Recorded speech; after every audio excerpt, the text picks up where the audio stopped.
Your ticket has been canceled, they told me at the airport. Then I received a message from my stepfather. You're not part of our plans. I called my mother, but she didn't answer. 10 days later, they were begging for my help. The metallic sound of the loudspeaker echoed in the Madrid-Barajas airport, calling passengers for the flight to Tenerife. I ran my hand through my hair, trying to calm the anxiety clinging to my chest. I looked at my mother and smiled. Ready for our vacation, Mom? She barely looked up from her phone, her lips curving into a slight, almost automatic smile. Of course, darling, she replied, sliding her finger across the screen. Wait for me here a moment. I'm going to the bathroom and I'll be right back. I watched her walk away with the same distant elegance as always. I took a deep breath. This trip meant a lot to me. It's not that our relationship had been easy, but this invitation, this opportunity to be together, was proof that maybe things were getting better. I adjusted my backpack strap and took out my phone to check my ticket, sliding with relief as I saw the flight information. But then I saw the message in red. Reservation canceled. I frowned. It must be a mistake. I closed the app and opened it again. Reservation canceled. My stomach knotted. I approached the airline counter, trying to remain calm. Excuse me, I think there's an error with my ticket, I said, showing the screen of my mobile to the employee. The woman, with a professional smile, typed quickly on her computer. Let's see, there's no error, sir. Your reservation was canceled this morning. My heart skipped a beat. There must be some misunderstanding. I didn't cancel anything. The employee gave me an apologetic shrug. My stepfather. I shook my head, trying to process it. It couldn't be. I automatically took out my phone and dialed my mother. Once, twice, 3 times, nothing. Then my phone vibrated with an incoming message. It wasn't from her. It was from Fernando. You're not part of our plans. The air escaped my lungs. I looked around the airport, feeling the bustle of travelers become a distant hum. Then I saw her. There she was on the other side of security, talking to Fernando, with her suitcase ready. She wasn't looking for me. She wasn't worried. There wasn't a single gesture of doubt or remorse on her face. My own mother had left me behind. I stood there, feeling a mixture of disbelief and shame. People hurried past me, dragging suitcases, laughing, checking their boarding passes. For them, it was a normal day. For me, it was the day I finally understood the truth. She boarded the plane without looking back, and for the first time in my life, I understood exactly what my place was, or rather, where it wasn't. The taxi dropped me off in front of my apartment in Madrid. I got out with the same backpack I had arrived at the airport with a few hours earlier, but with something heavier on my back. Emptiness. I don't remember going up the stairs or putting the key in the lock. All my brain kept replaying was the image of my mother turning around and boarding that plane. She knew. She allowed it. I dropped my backpack on the floor and collapsed onto the sofa. I looked at my phone, the screen illuminated with Fernando's last message. You're not part of our plans. I reread it again and again, trying to digest each word. Our plans. Since when had my life become an obstacle to their cruel plans? I dialed my mother's number again. Nothing. I gritted my teeth and called Fernando. Alejandro answered with a calm, almost amused tone. Why? I spat the word, feeling the hatred catch in my throat. You know why. Tell me. I heard him sigh on the other end. It's better this way. My jaw tightened. Better for whom? For everyone. I hung up before he could say another word and threw my phone against the wall. The case bounced, but the impact was enough to shatter the screen. I leaned forward, resting my elbows on my knees, breathing deeply. This wasn't just a mistake. It wasn't a misunderstanding. It was a message. They had kicked me out, and the worst part is that a part of me had seen it coming. My mother married Fernando when I was 15 years old. He was a successful businessman, the typical guy who moved with expensive suits and brand-name watches, with a smile that seemed straight out of a bank commercial. At first, I tried to fit into his world. I made an effort to get along with him. But Fernando never wanted a son who didn't carry his blood. I remember his first Christmas with us. He gave me an envelope with money and a pat on the back. He gave his son, Raul, a ski trip with his friends. Over time, his indifference turned into hostility. The passive-aggressive comments at the table, the comparisons with Raul, the insinuations that I wasn't enough. Not everyone is born to be successful, he used to say with a smile, and my mother never corrected him. After a while, I learned to be quiet, to disappear in my own home. And when I became independent, I thought I had escaped. But I never really left, did I? I kept looking for her. I kept hoping that one day she would see me. That day never came, until today. Today, I finally understood that I was never part of this family. 2 days. 2 days without a single message from her. Not a, "How are you?" Not a, "I'm sorry." Not even a cheap excuse. I spent the first few hours checking my phone every 5 minutes, convinced that at some point an explanation would arrive. Nothing. On the afternoon of the second day, I grabbed my phone and texted her. "Why did you let them do this to me?" The message was seen. I stared at it, feeling a dull rage course through my veins. "Enough," I murmured. That night, I went out to clear my head. I walked through the center of Madrid aimlessly, without direction. I passed streets filled with lights and laughter, couples dining on terraces, families walking together. And then I saw her, Isabel. I hadn't seen her for months, maybe years. She was at the door of a small bar with the same dark hair and intense gaze that had always characterized her. "Alejandro," she said, surprised when I approached. Isabel studied me for a second with her way of reading people as if they were open books. "Are you okay?" I let out a bitter laugh. "I don't know." And at that moment, without planning it, without expecting it, I collapsed into the bar chair as if my bones had been ripped from my body. Isabel didn't say anything. She just gestured to the waiter, and in less than a minute, I had a glass of whiskey in front of me. "Drink," she said. I took a sip and felt the fire go down my throat. I clung to the glass as if it were an anchor, as if it could hold me to something in this void that was swallowing me. "Are you going to tell me what happened to you, or would you prefer we talk about the weather?" Isabel asked with her usual direct tone. I smiled sideways. I always liked that about her. She didn't pretend. She had no patience for lies. They left me behind. My mother, her husband, I don't exist for them. I told her everything. The trip, the betrayal, Fernando's message, the way my mother boarded that plane without looking back. Isabel didn't interrupt me once. She just looked at me with those dark eyes, sharp as blades. When I finished, Isabel placed her glass on the table with more force than necessary. "Bastards." I laughed, even though there was no humor in my laugh. "Yeah. No. Seriously, Alejandro. This isn't just selfishness, it's cruelty." "I know. But you know what's worse." I looked up at her. "I'm still waiting for my mother to call me." Isabel rested her elbows on the table and held my gaze. "She won't." I swallowed. I knew, but knowing it didn't make it hurt any less. The next morning, I woke up with a hangover and a hole in my chest.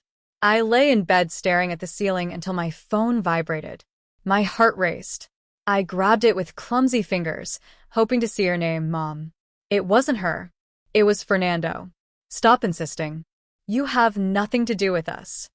My vision turned red, marked by rage. I wrote the last message I would ever send to my mother. "Thanks for showing me how much I'm worth to you. Don't worry, I got it." I sent it. A minute later, she left it seen. That's where it all broke, the invisible thread that still kept me tied to her, to them, to the hope of being part of something that never wanted me. I turned off my phone, dropped it in frustration, and stood up. It's over. I stopped calling her. I stopped writing to her. I stopped existing for them, just as they had done with me. The first few days were hell. I had the urge to unblock her, to write to her, to demand answers. But Isabel stopped me. "Don't do it. Don't humiliate yourself. If you open that door again, they'll spit on you again." I knew she was right. I focused on my work, on recovering some normalcy in my life. I started working out at the gym, going out more with Isabel, filling the empty spaces with things that didn't remind me of my family. The pain was still there, yes, but at least it wasn't swallowing me anymore. 10 days passed. 10 days of absolute silence until the phone rang. And when I saw the name on the screen, I knew that hell was just beginning. My phone vibrated on the table. Mom.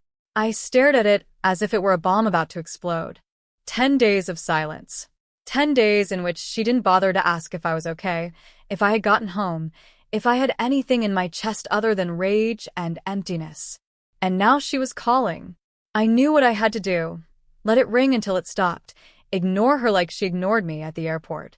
But my fingers acted before my brain could stop them. I swiped the screen and brought the phone to my ear. Hello. The first thing I heard was her ragged breathing. Alejandro, son. Her voice was a whisper, broken, trembling. My jaw tightened. What's wrong? I asked coldly. We've been robbed. I blinked.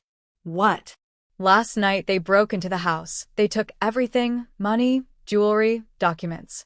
Her voice cracked. Alejandro, I don't know what to do. Fernando is desperate. I had to close my eyes and bite my tongue to keep from laughing. Not out of amusement, not out of joy, but because the irony was so too ironic that it almost seemed like a joke. They left me out of their lives, erased me, annulled me. But when everything fell apart, who did they call first? Me. Because they weren't looking for a son. They were looking for a lifesaver. The heat rose in my throat, a burning that was hotter than any whiskey. And what do you want me to do? I said, savoring each word. She sobbed. Son, please, son. Now I was her son. I leaned forward, resting my elbow on my knee. Where's Fernando? Trying to fix this, but you could help us. You always know what to do. There it was, the manipulation wrapped in tears and pleas. I didn't make her wait any longer. No. Silence. What? No, I'm not going to help you. I heard the air catch in her throat. But Alejandro, it's our house. They've left us with nothing. Just like you left me with nothing. Me. Her breathing became a strangled gasp. It's not the same. I let out a dark chuckle. No. For you, it's never the same when you're not the one suffering, is it? Alejandro, please don't do this to me. No. I repeated, and this time my voice was firm, immovable. You made your decision. I'm just respecting it. I hung up, and this time when my phone rang again, I turned it off. It was over. 2 days later, Isabel walked into my apartment unannounced. You have to see this. She threw her phone on the table and played a news video. The robbery at the residence of the Alvarez family has taken an unexpected turn. According to sources close to the family, Fernando Alvarez, the businessman whose house was robbed, had a series of debts in the millions after several failed businesses. It is suspected that the robbery may have been retaliation from his creditors. The presenter continued talking, but my brain disconnected.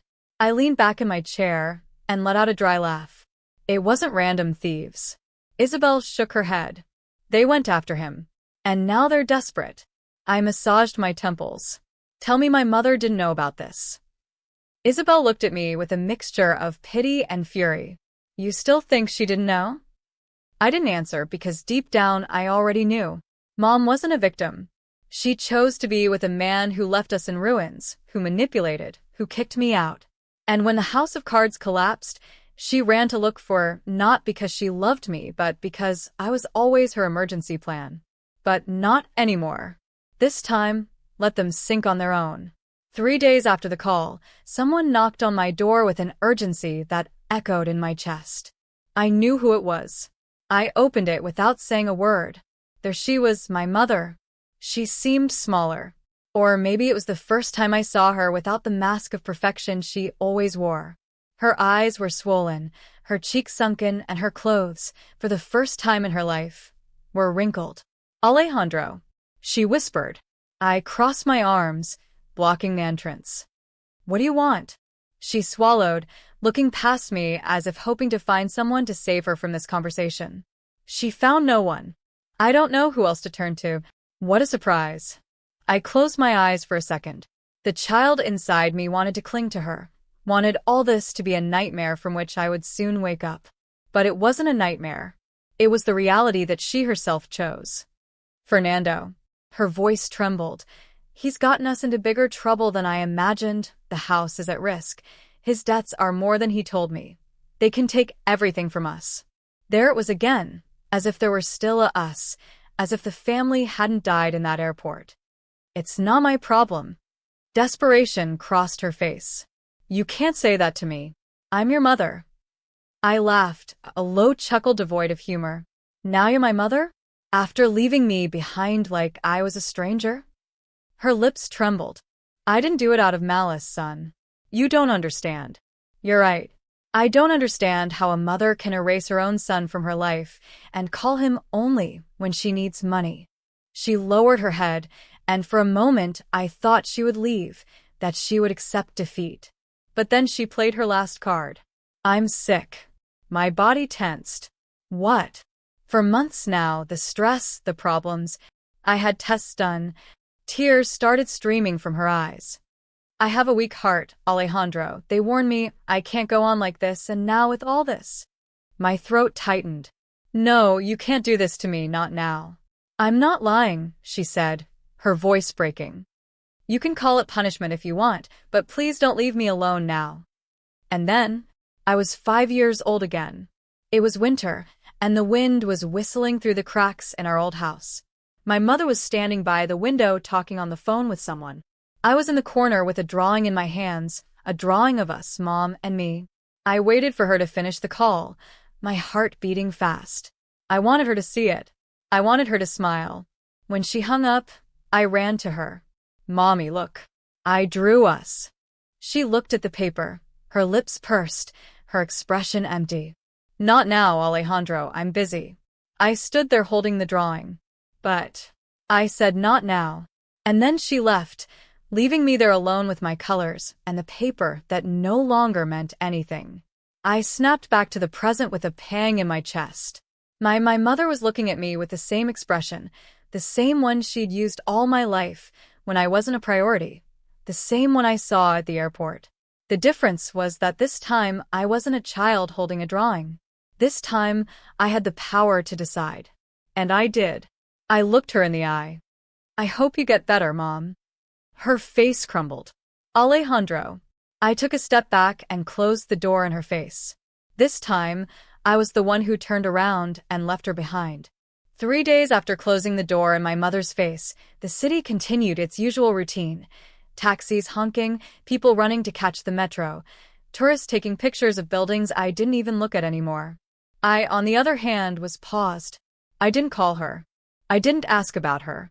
I didn't want to know if her weak heart was real or just another trick. Until hell knocked on my door again. It was 9 p.m. when my phone vibrated on the table. Unknown number.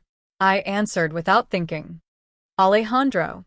The voice on the other end was panting, broken. Fernando. My jaw tightened. What do you want? Please. I need you to come. For the first time in my life, Fernando Alvarez, the man who had always spoken with the arrogance of someone who thought he was above everyone else, was begging me. What makes you think I want to help you? There was silence on the other end. I'm in danger. And it's about her. My stomach clenched. My mother. She's in the hospital. And suddenly everything stopped making noise. The city, the traffic, the noise in my head. Only that phrase remained. She's in the hospital. The gods of my childhood. When I was a child, my mother and Fernando seemed like unattainable gods. Him, with his impeccable suit, his perfect smile, his voice of a successful businessman. Her, with her styled hair, her expensive perfumes, her cold but soft hugs. I never saw them break. I never saw them lose control, even when they argued. Because of course they argued. They did it in whispers behind closed doors, as if the chaos of their world couldn't touch mine. But now Fernando was on the other end of the phone, begging. Now my mother was in a hospital, fragile and mortal. Now the gods had fallen. I don't know why I went. Maybe because despite everything, she was still my mother. Or maybe because I wanted to see them in ruins. The hospital, the smell of disinfectant and desperation. Fernando was sitting in the waiting room with his face buried in his hands. When he saw me, he stood up abruptly. Alejandro. Where is she? He swallowed, pointing to a door at the end of the hall. I see you, they won't let us in yet. I didn't answer. I just walked towards it, feeling the weight of memories.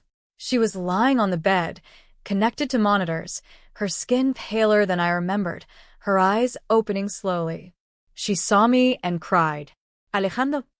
She whispered, her voice so weak I barely recognized it. I stood frozen in the doorway, not knowing what to feel.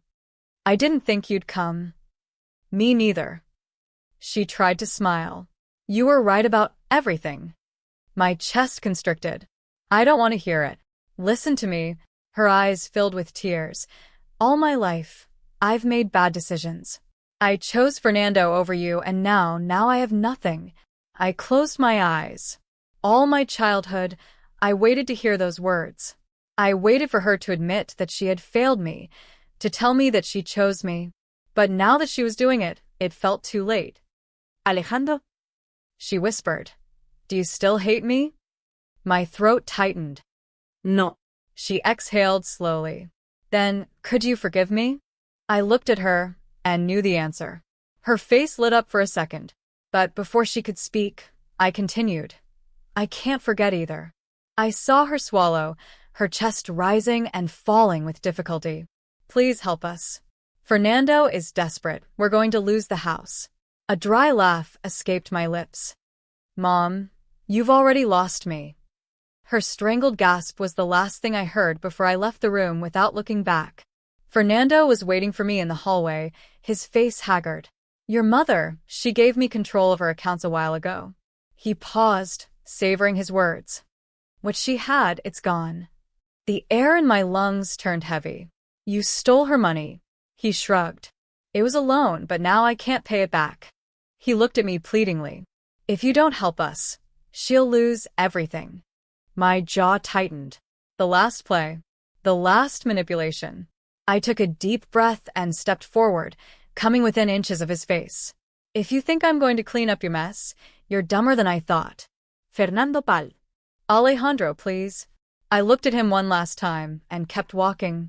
This time, I didn't wait for a call. I left the hospital feeling something inside me closing forever. Not with hate, not with anger, but with acceptance.